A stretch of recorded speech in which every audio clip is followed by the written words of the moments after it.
anxiety used to stop me in my tracks. We were tight.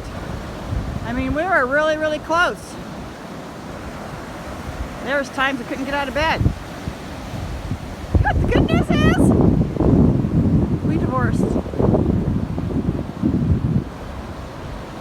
A lot of it is by me adding the simple things that I like to do to my life.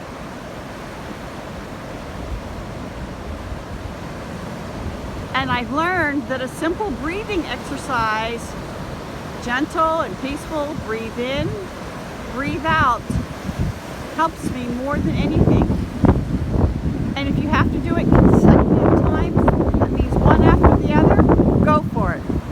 But the biggest thing is, have fun and enjoy your life. Bye-bye.